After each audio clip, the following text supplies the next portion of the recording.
오늘도 말씀 나누기 전에 앞뒤좌우로 보시면서 한번 서로 인사하겠습니다. 사랑합니다. 그렇게 한번 인사하겠습니다.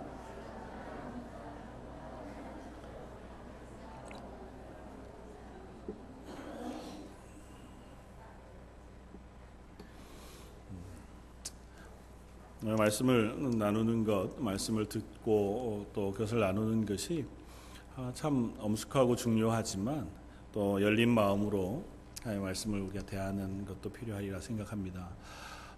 지난주에 이어서 계속해서 요한복음 말씀을 함께 나눌 텐데요. 앞으로 일단 한 7주 정도쯤은 요한복음 말씀을 나누지 않을까 싶습니다. 특별히 지난주에 우리가 살펴보았던 것처럼 사도 요한이 예수 그리스도의 이야기를 우리들에게 써 보여주시면서 이것을 통하여 너희가 예수 그리스도가 하나님의 아들이시고 우리의 구원자 되시는 것을 믿고 구원에 이르게 하기를 원한다고 고백했던 그 고백을 따라서 이 요한복음의 말씀을 살펴보면서 다시 한번 우리의 구원자 되시는 예수 그리스도를 확인하고 그 예수님을 통하여 내가 얻은 구원의 기쁨과 또 그 놀라운 것들을 한 번 더 묵상하는 시간 되어지기를 바랍니다. 요한복음 안에 기록되어져 있는 내용도 많지만 사도 요한의 얘기처럼 요한복음 혹은 복음서에 기록되지 않은 예수님의 이야기들도 굉장히 많을 것입니다. 그 가운데 특별히 사도 요한은 예수님이 누구신가, 그리고 그분이 우리의 구주가 되시고 그 구원의 은혜를 베푸신 것들이 어떠한 것인가를 잘 살펴서 요한복음이라는 책으로 써냈습니다.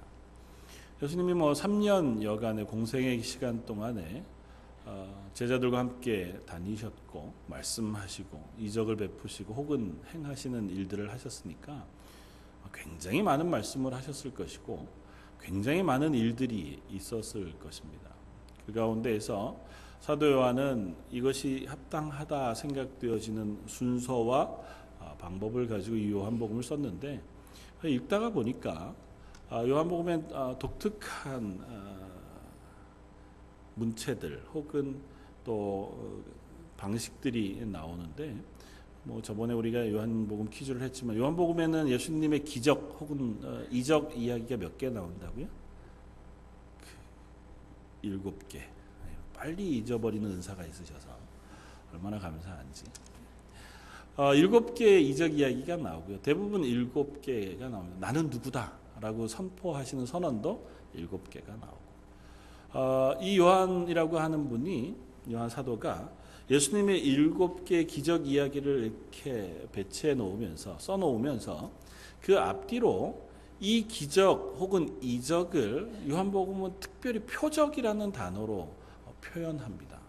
그러니까 그냥 놀라운 일, 예수님이 행하시는 기적적인 일로만 이야기하지 않고 그것이 다 이유가 있어서 행하신 일, 그러니까 사인, 무엇을 드러내기 위하여 행하신 특별한 사건으로 사도 요한은 이 이야기들을 씁니다. 그래서 사도 요한은 유독 표적이라는 단어가 거듭거듭 나오고요. 세메이온이라고 하는 이 헬라어로 쓰여진 이 표적이라고 하는 것은 특별한 일을 의미하기도 하지만 무엇인가를 드러내기 위한 특별한 사건, 그러니까 목적이 있는 사건, 어떤 것을 드러내기 위한 특별한 표시가 드러나는 사건으로 이 표적을 이야기합니다. 그러면서 표적 이야기 이후 혹은 때로는 그 앞에 이어지는 예수님의 설교와 혹은 말씀을 통해서 그 표적이 의미하는 바를 다시 한번 풀어서 우리들에게 설명해 줍니다. 그래서 그 7번의 이적, 표적의 이야기와 예수님의 설교를 이렇게 번갈아 가면서 우리가 살펴보면서 예수님은 누구신가? 예수님이 우리를 향하여 허락하신 이 표적을 통하여 드러내시고자 하는 것이 무엇인가? 그걸 통해서 우리에게 허락하신 구원은 어떤 것인가를 한번 살펴보면 좋겠다는 것이고요. 오늘은 그 첫 번째 이야기, 3장에 나오는 니고데모라고 하는 한 사람과의 대화 속에 우리가 거듭남, 물과 성령으로 거듭나지 아니하면 하나님의 나라에 들어갈 자가 없다고 하신 그 예수님의 말씀을 우리가 한번 살펴보기를 원하고, 또 이것이 설명하고 있는 그 앞선 2장에 나와 있는 두 가지의 사건, 그 사건을 통하여 드러내 보여주시는 거듭남 혹은 새롭게 됨의 의미들도 또한 함께 나누어 보기로 합니다. 2장에는 두 가지 사건 이야기가 나옵니다. 하나는 예수님의 첫 번째 표적 혹은 이적 이야기인 가나의 혼인잔치에서 물로 포도주를 만드시는 사건 이야기가 나오고요. 그 뒤에는 예수님께서 성전을 청결하게 하시는 사건이 나옵니다. 그러니까 다른 복음서에서는 이 예수님이 예루살렘 성전에 들어가셔서 하나님 앞에 예배하는 성전이 강도의 속을 자기의 이익을 위해 사고 팔고 뭐 이런 장사치들로 가득 차 있는 것을 엎으시면서 그것을 깨끗게 하신 사건 기록을 하고 있는데, 다른 복음서는 그 사건이 예수님이 십자가에 달리시던 그 마지막 주간에 일어난 사건으로 기록하고 있습니다. 요한복음만은 이 사건을 요한복음 2장 예수님이 첫 이적을 행하시는 바로 그 장에 기록해 두고 있습니다. 예수님이 두 번 혹은 여러 번 이런 일들을 행하셨다, 우리가 그렇게 이해해도 크게 무방할 겁니다. 어쨌든 사도 요한이 이 이야기를 이 자리에 굳이 써놓은 이유는 아마 뒤에 나오는 3장에 예수님과 니고데모의 이야기를 통해서 우리에게 알리시고 예수님으로 인하여 우리에게 허락하신 구원의 이야기를 조금 더 선명하게 드러내기 위하여 이 이야기들을 써놓았다, 그렇게 짐작해 볼 수 있습니다. 왜냐하면 예수님이 이 땅에 오신 것은 단 한 가지 목적 때문에 오셨습니다. 그럼 무엇이냐 하면 우리를 향하여 구원의 은혜를 베푸시기 위하셔서이고, 또 예수님이 공생의 3년이라고 하는 그 시간을 유독 가지셨던 이유는 그 구원의 이야기를 전파하고 나눌 증인들을 만드시기 위해서였습니다. 제자들을 만드시기 위해서였습니다. 그러니까 요한복음서 혹은 복음서에 나오는 많은 이야기들은 예수님이 우리의 구원자 되시다고 하는 사실을 자꾸 드러내 보여주고 그것이 어떻게 우리들에게 확인되어지는지를 자꾸 이야기해 줍니다. 그래서 그것이 첫 번째는 제자들에게 예수님은 하나님의 아들이시고 우리의 구원자라는 확신과 그 증인, 제자로서의 삶을 살아가기 위한 격려와 깨달음을 허락하게 하시기 위함이고, 두 번째는 지금 저와 여러분들인 오고 오는 모든 교회의 성도들에게 그 말씀을 읽고 예수 그리스도를 주로 시인하여 구원에 이르게 되어지고, 두 번째는 그 구원에 이른 성도들이 그 예수 그리스도를 증거하는 또한 증인으로 살아갈 수 있도록 이 말씀들을 우리에게 전하고 있는 줄 믿습니다. 어느 날 바리새인 중에 니고데모라고 하는 사람이 예수님을 한밤중에 찾아왔습니다. 오늘 이 3장 1절에는 그 니고데모라고 하는 사람에 대하여 설명을 두 가지로 합니다. 하나는 바리새인이었다. 또 하나는 그가 관원이었다고, 유대인의 지도자였다고 표현합니다. 그래서 성경을 보시면 지도자라고 되어 있는 것에 번호를 하나 표시해 놓고 저 밑에 쪽에다가 산헤드린 공회원이라고 하는 주석을 달아 놓았습니다.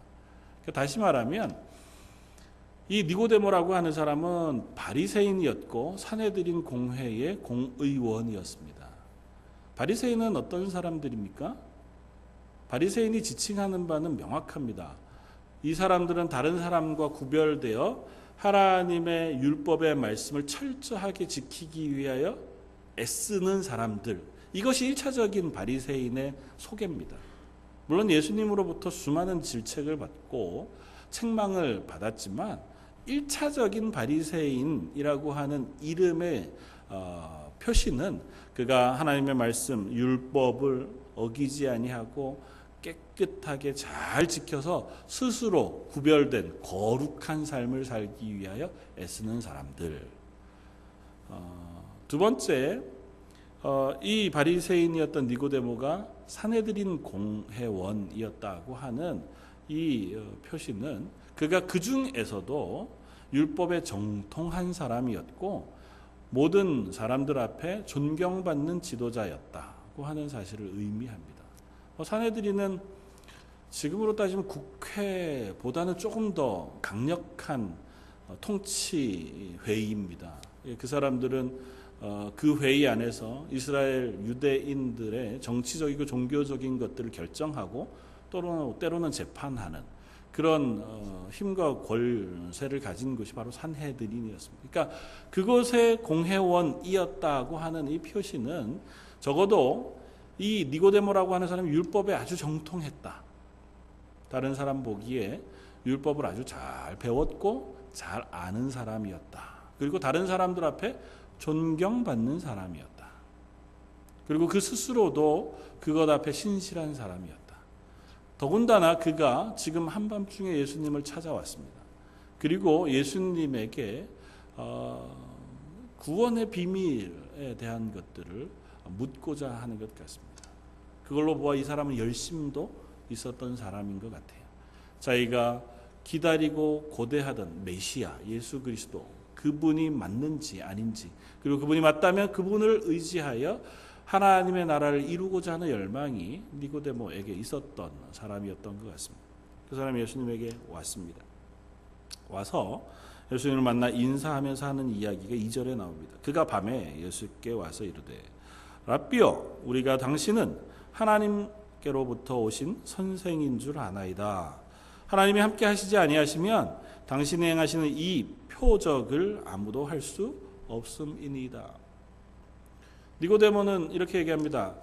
예수님 당신이 하시는 말들이나 행동들을 제가 익히 듣고 보아서 압니다.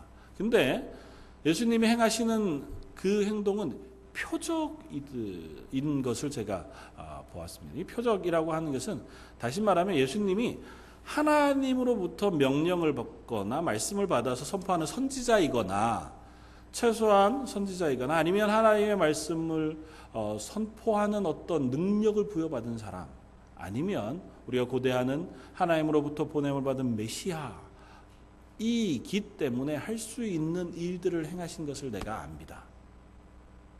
예수님에게 와서 그 다음은 아마 이런 것이겠죠. 예수님 당신이 그분이 맞습니까?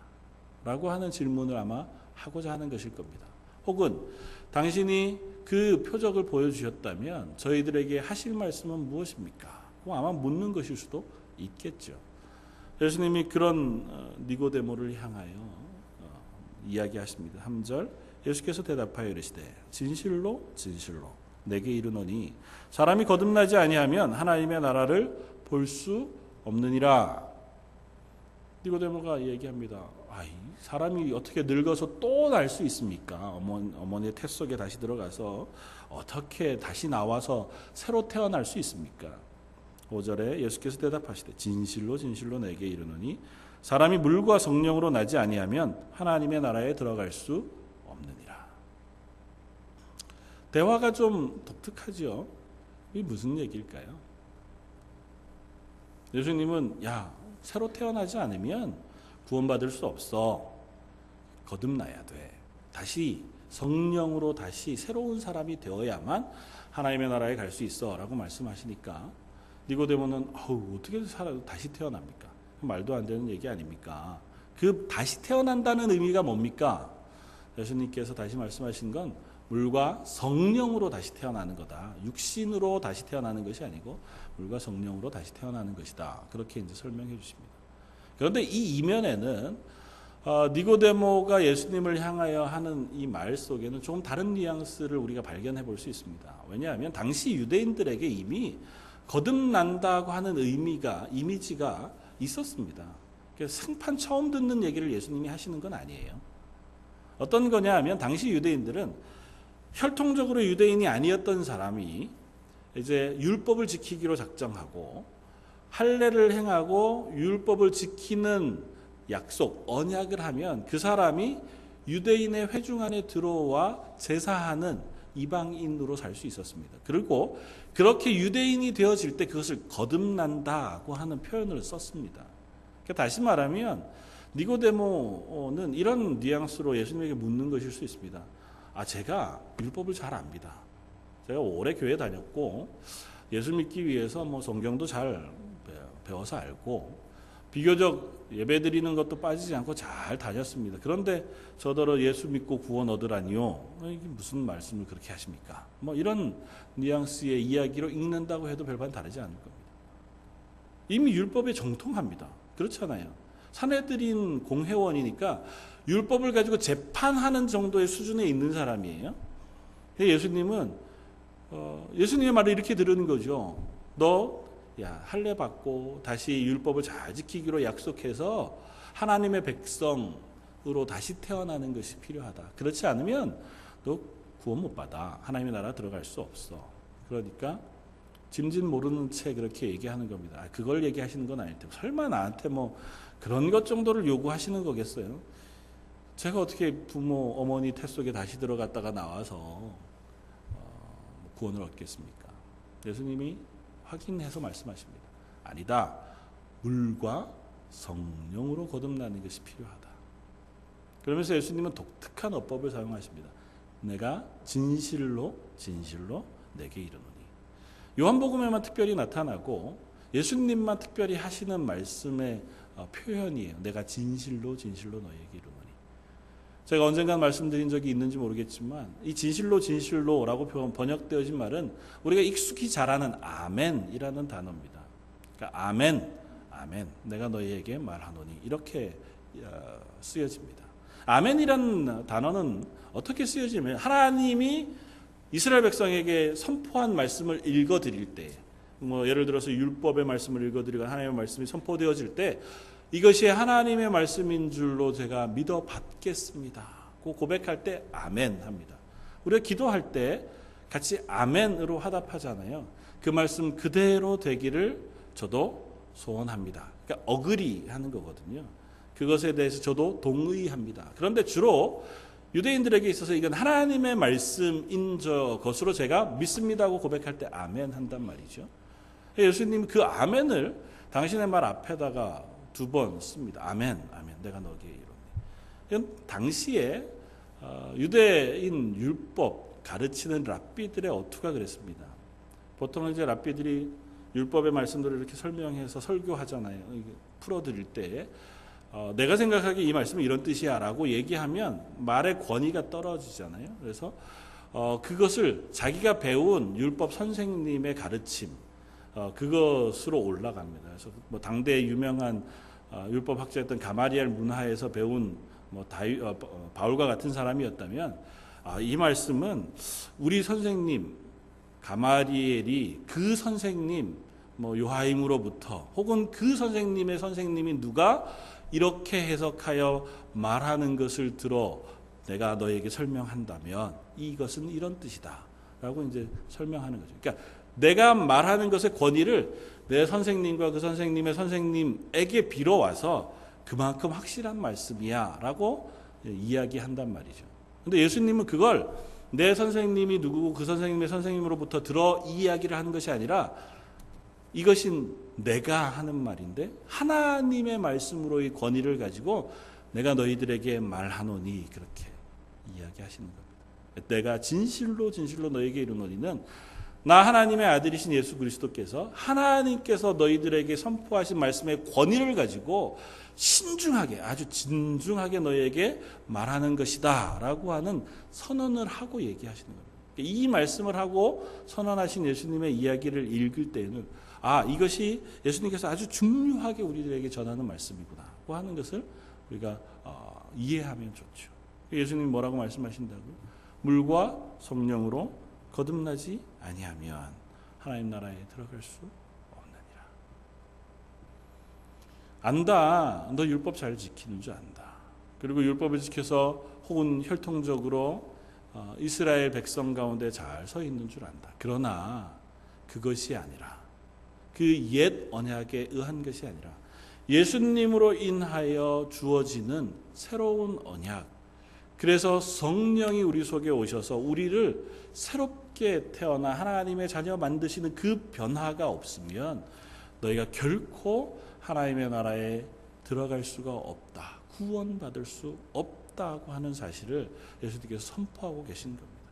예수님은 이 니고데모를 통하여 또 우리들을 향하여 예수님이 허락하시는 구원은 구약의 율법을 통하여 하나님의 백성 되는 것과 같은 옛 언약에 의한 그런 구원의 약속이 아니라 전혀 새로운 그래서 우리가 영원히 이전의 사람에서 전혀 새로운 사람으로 태어나는 것과 같은 전향적인 변화를 우리에게 허락해 주시는 구원이다라는 사실을 우리에게 말씀해 주는 겁니다.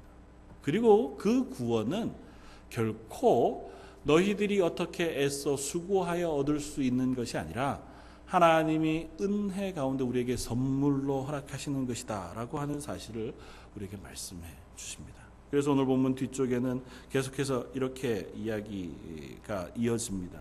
니고데모가 예수님에게 묻습니다. 9절, 니고데모가 대답하여 이르되 어찌 그러한 일이 있을 수 있나이까? 예수께서 그에게 대답하여 이르시되 너는 이스라엘 선생으로 이런 것들을 알지 못하느냐? 그리고 뒤이어서 14절, 모세가 광야에서 뱀을 든 것 같이 인자도 들려야 하리니 이는 그를 믿는 자마다 영생을 얻게 하려 하심이니라. 하나님이 세상을 이처럼 사랑하사 독생자를 주셨으니 이는 그를 믿는 자마다 멸망하지 않고 영생을 얻게 하려 하심이라. 어떻게 그런 일이 어떻게 있을 수 있겠습니까? 아직도 니고데모는 율법 속에 속한 사람이에요. 그러니까 내가 율법을 잘 지킴으로, 하나님의 말씀에 잘 순종함으로 내가 하나님의 백성, 구원의 백성의 자리에 설 수 있는 그 자격을 얻게 되어진다고 믿는 사람입니다. 그런데 예수님은 그게 아니라 네가 거듭나는 게 성령으로 전향적으로 하나님의 능력과 은혜를 인하여 새 사람이 됨으로 구원을 얻는 것이다 라고 하는 사실을 말씀해 주세요. 깨달아지고 이해되지 않죠. 그런 니고데모에게 야, 내가 십자가에 매달려 죽음으로 너희의 구원자가 되어질 것이고 그것을 너희가 믿는 그 믿음으로 영원한 생명을 얻게 되어질 것이다 고 선언해 주고 계신 것입니다. 이 이야기는 앞쪽에 2장에 나오는 사건을 우리가 한번 살펴보면 조금 더 명확하게 깨달을 수 있습니다. 예수님이 첫 번째 가나의 혼인잔치에 제자들과 함께 가셨습니다.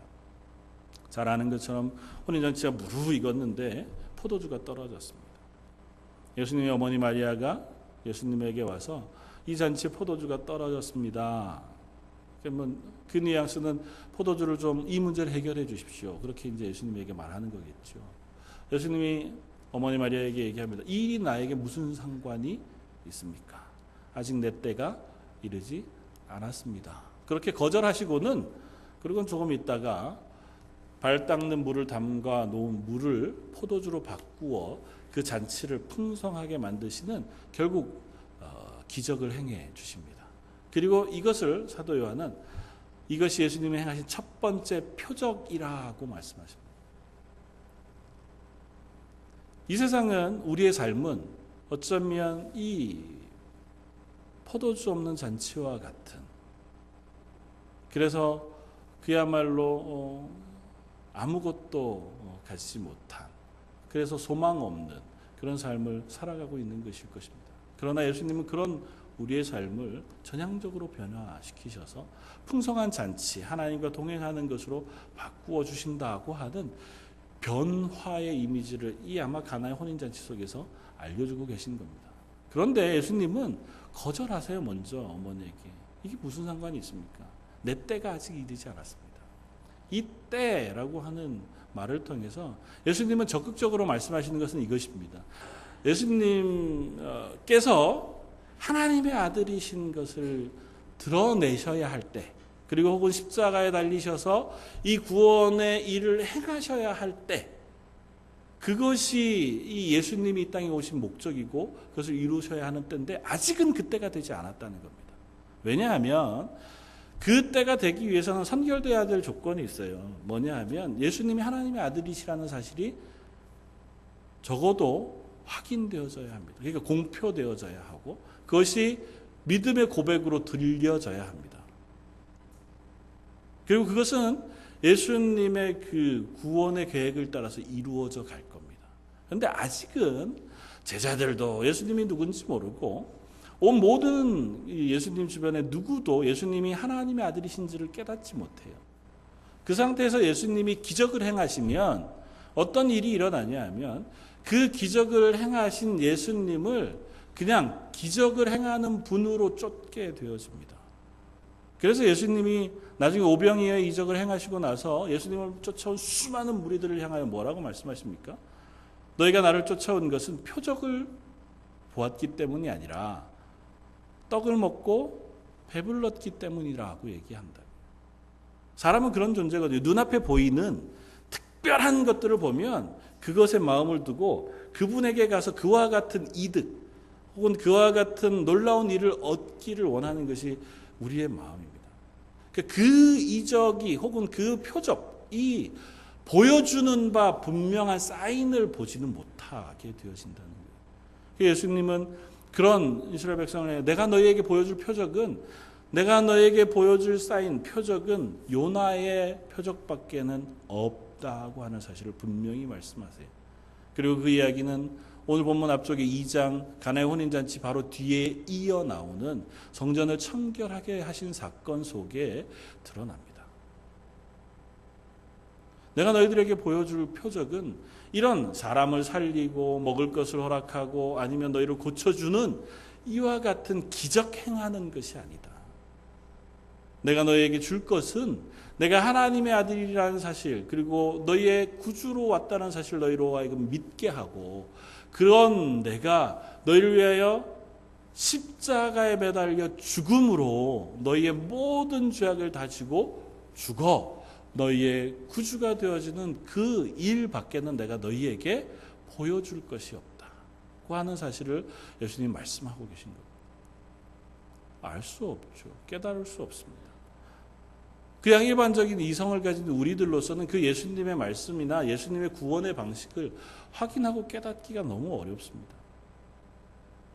예수님 십자가에 죽으시는 방법으로 우리를 구원하신다고 하는 사실을 우리가 받아들이기에는 저나 여러분뿐만 아니라 여기 나와 있는 니고데모라고 하는 율법에 정통한 사람조차도 깨닫기 어려운 일입니다. 사람은 그렇잖아요. 우리가 납득할 만한 조건을 걸고 우리가 구원받기를 원한다고 하면 우리는 그건 이해할 수 있습니다. 최소한 이것들은 지키시오. 주일 성수 잘하고 헌금 잘하고 착한 일 하고 나쁜 일 하지 않으면 하나님께서 우리에게 구원을 베푸실 것이다. 고 하면 납득 가능합니다. 그건 이해할 만한 일이잖아요. 그러나 하나님 우리에게 그걸 얘기하지 않으세요. 내가 너를 대신하여 십자가에서 너희가 받아야 할 모든 저주를 다 받아 죽고 그리고 죽은 그곳에서 부활하여 너희의 소망이 되었다. 너희가 나를 믿느냐? 그 믿음으로 너희는 구원을 받는다고 말씀하세요. 납득이 안 되죠. 그게 무슨 말씀이십니까? 니고데모의 얘기가 그겁니다. 그게 무슨 말씀입니까? 그런 일이 어떻게 일어나겠습니까? 그런 일이 어떻게 있을 수 있습니까? 예수님 뭐라고 말씀하신다고요? 그것이 우리로서는 할 수 없어요. 그러나 성령으로 인하여 거듭나면 그것이 우리에게 있을 수 있게 되어진다고 말씀합니다. 저 여러분들은 그로 인하여 하나님의 자녀된 사람들이라는 사실을 우리가 믿을 수 있기 바랍니다. 저 여러분들이 결코 율법을 잘 지켜서 새 사람이 되지 않았습니다. 어머니의 뱃속에 다시 들어갔다 나와서 다시 태어나지도 않았습니다. 내가 교회를 열심히 출석하고 착한 일을 너무너무 잘하는 어느 순간 갑자기 내가 옛사람 죄인의 자리에서 다 벗어버리고 새로운 거룩한 사람으로 태어난 것도 아닙니다. 저 여러분들이 새 사람 되어지고 하나님의 구원의 백성 되어진 것은 유일하게 하나님의 아들이신 예수님께서 2000여 년 전 저 갈보리 그 언덕에 십자가를 지시고 죽으실 때 나의 모든 죄를 나에게 쏟아질 모든 저주를 다 지시고 대신 죽으셨다고 하는 그 사실 때문에 우리가 구원을 얻었다고 하는 사실 우리가 믿음으로 고백할 수 있길 원합니다. 그리고 이 사실은 결코 우리의 이성과 우리의 노력으로 깨달아지는 것은 아닌 것을 우리는 믿습니다. 저 여러분들 속에 성령님께서 이 믿음을 허락해 주셔야 그리고 이 사실이 무슨 이야기인지 깨닫게 해 주셔야 비로소 우리가 그 사실을 믿음으로 고백할 수 있는 자리에 서게 되어질 줄 믿습니다. 그렇다면 저와 여러분들은 무엇을 할 수 있겠습니까? 적어도 그 사실을 위하여 하나님의 은혜를 구하는 자리에 설 수 있을 겁니다. 아무리 사내들인 공회원의 수준에 이를 만큼 율법을 잘 알던 니고데모라도 예수님을 통하여 그 은혜가 그 속에 심겨지고 성령이 그 속에 지혜를 주어 깨닫게 하지 아니하면 예수님의 이 말씀을 깨달을 수 없습니다. 어느 누구도 예수 그리스도를 주로 시인하여 그로 인하여 구원받는 하나님의 자녀가 되는 은혜를 얻을 방법이 없습니다. 그렇다면 저와 여러분들도 역시 그와 같이 하나님이 주시는 은혜와 성령님께서 우리 속에 깨닫게 해주시는 그 믿음의 고백을 따라서 하나님의 자녀가 되어진 것일 것입니다. 그럼에도 불구하고 나에게는 여전히 확신이 없고 기쁨과 감사가 없다면 우리는 그 하나님의 은혜를 구하는 자리에 서야 할 것입니다. 우리의 변화는 결코 희미한 변화가 아닙니다. 우리의 변화는 물이 포도주가 되는 변화입니다. 소망 없이 그저 포도주 없는 잔치와 같은 맥없는 죄인의 삶에서 하나님과 동행함으로 기쁨과 감사가 충만히 넘치는 삶으로의 변화가 우리 구원받은 사람들 속에 일어나는 변화입니다. 다시 태어남이라고 하는 이 단어는 극단적인 우리의 변화를 이야기합니다. 저 여러분들 속에 그와 같은 큰 기쁨과 변화가 있기를 소원합니다. 이전에는 하나님의 성전에 가서도 그저 내가 얼마나 장사해 내 배를 불릴까, 그것으로 인하여 내가 얼마나 이득을 얻을까에 집중하는 삶이었다면 그것을 깨끗게 하심으로 그곳에서 하나님을 예배하고 하나님을 만나고 하나님으로부터 부어지는 복을 경험하는 삶으로의 변화가 저 여러분들 속에 일어난 변화라고요. 눈앞에 보이는 기적 혹은 이적 혹은 눈앞에 보이는 변화, 그것을 쫓아 살아가는 삶은 어떤 의미에서는 우상을 숭배하는 것입니다. 왜냐하면 우상 숭배는 보통 그런 것이잖아요. 내가 정성을 열심히 기울이고 무엇인가 수고한 조건의 대가로 그가 나에게 그 눈에 보이는 무엇인가를 더 주는 것. 하나님은 물론 그것을 우리에게 허락하십니다. 그러나 그것 이전에 우리가 수고하지 않았음에도 불구하고 우리를 대신해 예수 그리스도를 십자가에 못 박아 죽이심으로 우리를 새 생명으로 옮겨놓아 나의 자녀라 부르시는 그 구원의 은혜를 베푸신다는 것입니다. 그리고 하나님이 우리에게 복을 주시는 것, 뭐 건강을 주시고 혹은 우리의 기도를 들으셔서 우리를 잘 되게 하시는 은혜를 베푸시는 것은 네가 내 자녀가 되었기 때문에 내가 너의 삶을 책임지고 너에게 은혜 베푸시기를 기뻐하신다는 것입니다. 저 여러분들에게 먼저 하나님의 자녀된 기쁨과 그 은혜가 있어야 될 줄 믿습니다. 혹 없다면 우리가 기도하기를 원합니다. 예수님 말씀하신 것처럼 구하라 얻을 것이요 찾으라 찾을 것입니다. 문을 두드리라 열릴 것이라고 말씀하시는 것은 아무 것을 향해서이기 이전에 먼저 우리가 하나님의 구원의 은혜가 필요합니다. 제 삶이 하나님의 교회를 오래 출석했음에도 불구하고 아직 그 구원의 은혜가 뭔지 잘 모르겠습니다. 하나님, 내가 변화되어 새 사람이 되었다고 하는 그 변화의 기쁨 혹은 변화의 증거가 제 속에 없습니다. 하나님, 제게 그것들을 허락해 주십시오. 그렇게 구하는 이에게 하나님 외면치 않으실 겁니다. 저와 여러분들이 그 믿음과 그 감격 없이 하나님의 자녀로 하나님의 증인으로 살 수 없습니다. 그 구원의 감격과 기쁨이 있어야 비로소 그 사람이 증인이 될 수 있습니다. 그 사람이 제자가 될 수 있다고요. 그것 없이 야, 너 예수 믿었으니까 이제는 제자로 살아야 돼. 야, 복음 전하고 가서 전도하고 선교하고 교회 봉사하고 살아. 의무감으로 할 수 있지요. 그러나 그것이 결코 하나님이 주신 기쁨과 감격 가운데 하나님의 자녀로 살아가는 삶으로 변화될 수는 없습니다. 저 여러분들 속에 이미 주어진 그 성령님을 인하여 우리가 그 풍성한 은혜를 사모함으로 누리게 되어지길 원합니다. 더 아니면 뭐다? 그것은 아닙니다.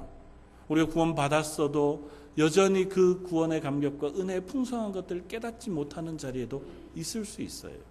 그러나 우리가 사모하고 그것을 누리기를 원한다면, 소망한다면, 그리고 우리가 그것을 향하여 기도한다면 하나님 우리에게 그 기도를 들으시고 저와 여러분들을 향하여 새 사람이 되는 기쁨, 죄사함의 은총, 하나님의 자녀가 되어 놀라운 은혜를 허락해 주실 줄 믿습니다. 그 기쁨을 가지고 저희가 감사함으로 살아가게 되어지길 바라고, 그 기쁨이 증거가 되어 저와 여러분들의 말과 행동이 구원받은 하나님의 자녀, 나아가 하나님의 제자, 하나님의 증인으로 살아가기에 합당한, 부족하지 아니한 그런 하나님의 사람들 되시기를 주님의 이름으로 부탁을 드립니다. 한번 같이 기도하겠습니다. 감사와 찬양을 받으시기 합당하신 주님, 우리를 고치시고 새롭게 하셔서 저 죄악으로 죽어가던 죄인의 자리에서 하나님의 자녀가 되는 그 권세를 얻게 해주시니 감사와 찬양을 드립니다. 하나님, 저희의 변화가 이토록 놀라운 것인 것을 저희가 믿음으로 믿습니다. 저희 속에 아버지 하나님 여전히 연약하고 여전히 부족하며 여전히 그 놀라운 기쁨과 감격이 없다면 하나님 이 시간 저희들에게 그 은혜를 허락하여 주옵소서. 저에게 모인 모든 성도들에게 그와 같은 구원의 기쁨과 감격이 하루하루 새롭게 허락되어지기를 소원합니다. 저희가 그것을 바라보며 그것으로 인해 기뻐하며 하나님의 증인으로 하나님의 영광을 드러내며 살아가는 사람 되게 하여 주옵소서. 모든 말씀 예수님 이름으로 기도드립니다. 아멘.